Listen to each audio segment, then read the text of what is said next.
펀드리의 비주얼 브리핑 펌펌 강의 이제 10강입니다. 이번 주제는 차익 거래는 손실이 전혀 없나요? 이런 질문에 대한 설명을 하겠습니다. 이게 그래픽이 많이 좋아졌죠? 먼저 정의. 차익 거래. 차익 거래란 저번에 우리가 서큐트 브레이크랑 그쪽에서 이제 봤을 때 이런 개념이 잠깐 나왔었는데 현물 선물의 가격차를 이용한 무조건 이익 거래, 이거를 이제 차익 거래라고 그러는데 이거는 다분히 KRX 표시 의무가 있는 차익 거래입니다. 일반적인 차익 거래의 내용은 더 쉽습니다.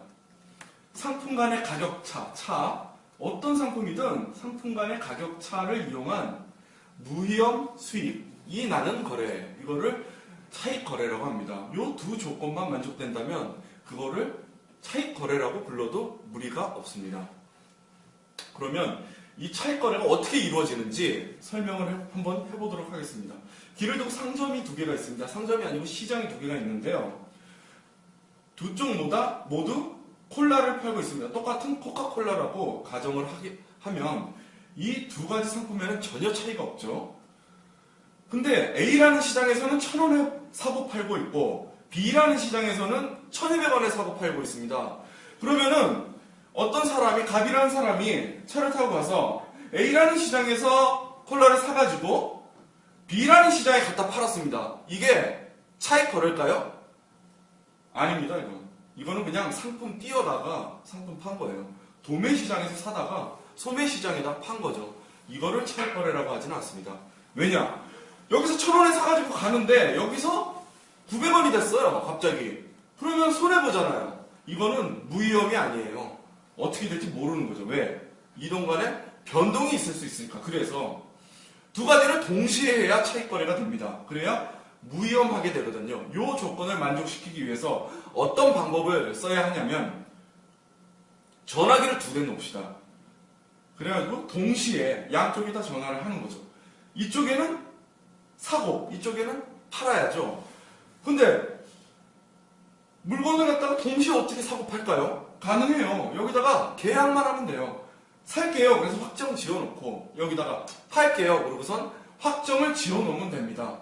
그렇게 동시에 했을 때 바로 무위험 수익이 얻어지는 거죠. 얼마요? 100원이요. 1,200원이니까 1,000원이니까 200원 아니에요? 절대 아닙니다. 왜냐? 통신비가 들어가잖아요. 그리고 이거 직접 갖다 줄 거예요. 요즘같이 택배가 좋은데 택배회사에다 전화해가지고 A시장에서 B시장으로 갖다 주세요. 그 비용까지 하면 100원이 더 들기 때문에 100원의 무위험 수익이 창출되는 것이죠. 이런 거를 빨리 하려면 사람이 하는 것보다 컴퓨터가 필요하게 되는 겁니다. 그래서 차익 거래할 때 자꾸 컴퓨터, 프로그램 매매 이런 것들이 같이 개념이 나오게 되는 거죠. 그러면 우리나라에서 얘기하는 바로 그 KRX 표시 의미가 되는 현물, 선물 차익 거래가 어떻게 이루어지는지 요걸 알아야 우리 KRX에서 주로 이루어지는 차익 거래를 더 이해하기가 쉽거든요. 현물, 선물의 가격차를 이용한 무조건 이익 거래가 KRX 표시 의무가 있는 차익 거래인데 그건 어떻게 이루어지는지 일반적인 차익 거래 그 개념에 물론 포함이 됩니다. 그러면 두 가지 시장이 있는데 이쪽에서는 콜라 현물을 팔고 있는데 이쪽은 10%는 선물을 팔고 있는 거죠. 이쪽은 현물 시장, 이쪽은 선물 시장이 되겠습니다. 현물은 지금 1,000원이에요. 선물은 두 달 후 인도분이 1,200원에 팔리고 있습니다. 지금 거래되고 있어요. 그럼 우리가 알 수 있는 게 이 가격은 저희한테 주어지는 겁니다. 지금 선물 시장은 1,200원이라고 알려줘요. 지금 현물 시장은 1,000원이라고 당연히 나오고 있는 거죠. 이거를 컴퓨터를 통해서 HTS를 통해서 동시에 모니터링하고 있는 거죠. 그러면서 지금부터 중요합니다. 차익 거래가 항상 이익이 발생되는 건지 아닌지 지금부터가 이제 알게 되는 그 구간인데요. 이 현물이 1,000원인데 현물이 두 달 후에 어떻게 될 것인지 그거를 판단해야 됩니다. 예상을 해야 됩니다. 두 달 후에 콜라가 올라서 1,200원이 될 것이다라고 예상을 해야 됩니다. 그게 이제 판단이 추가되는 것이죠. 그러면 이 두 달 후에 1,200원이 될 것 같다 이렇게 예상을 했습니다. 그걸 가지고 현물과 선물 적정한 차는 지금 1,000원이니까 두 달에 1,200원으로 올릴 것이니까 두 달 후 선물 가격과 현물의 차이는 적정차는 200원이다. 이런 판단을 해야 됩니다. 일단 이런 적정차, 현물과 선물의 차를 우리는 유식한 말로 베이시스라고 하게 됐죠. 이 베이시스가 200원이 적정하다. 적정 베이시스를 일단 정해놔야 됩니다. 적정 베이시스가 200원인데 두 달의 선물 가격이 지금 1,200원에 거래되고 있으니까 이 선물 가격은 적정한 가격이겠죠. 그러면 지금부터 이렇게 적정한 가격이 선물과 현물에 형성되어 있으니까 차익 거래할 건덕지가 없습니다. 그러면 이 선물 가격이 움직여야 되는데 1,000원이 됐다. 적정 가격이 1,200원인데 1,000원이 됐으면 싼 거죠. 그렇기 때문에 이 싼 것은 바로바로 사줘야 되고 1,500원이 됐다. 비싸진 거죠. 이거는 팔아줘야 됩니다.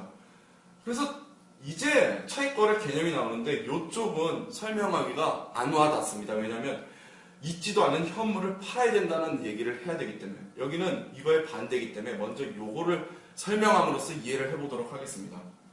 그러면 비싼 선물, 1,500원이니까 비싼 선물이 비싸게 평가된 거기 때문에 고평가됐다고 하고요. 이러한 비싼 선물을 매도하고 동시에 싼 현물을 매수하는 이런 것을 매수 차익 거래라고 합니다. 왜냐? 현물을 중심으로 차익 거래 명명을 하거든요. 그러면은 비싼 것을 우리는 매도치고 싼 것을 매수했기 때문에 우리가 적정가 나중에 1,200원이 맞아 들어갔을 때는 적정가 1,200원이어야 된 것을 1,500원에 팔았기 때문에 300원의 수익이 생기는 거죠. 그러면 무위험 수익이 이거 동시에 해버렸으니까 두 개를 무위험 수익 300원이 생긴 걸까요? 이것도 아닙니다. 왜냐? 수수료, HTS로 거래해야 되잖아요. 수수료 등 비용이 들기 때문에 거기서 100원을 빼준 실질 이익은 300원에서 100원을 더 빼준 200원의 무위험 수익이 생기는 거죠. 그럼 항상 차익거래 개념 자체는 무위험 수익이기 때문에 무조건 이익입니다. 하지만 이런 실행 상태에서 판단에 두 가지 판단을 해줘야 됩니다. 두 달 후에 정말 얼마가 될 것인지, 그 다음에 수수료는 얼마가 될 것인지, 이 두 가지를 고려했을 때 실질적으로는 수익이 안 나는 경우도 생기게 된다. 이런 것을 설명드리면서 이번 설명 강의를 마치도록 하겠습니다. 감사합니다. 다음에 뵙겠습니다.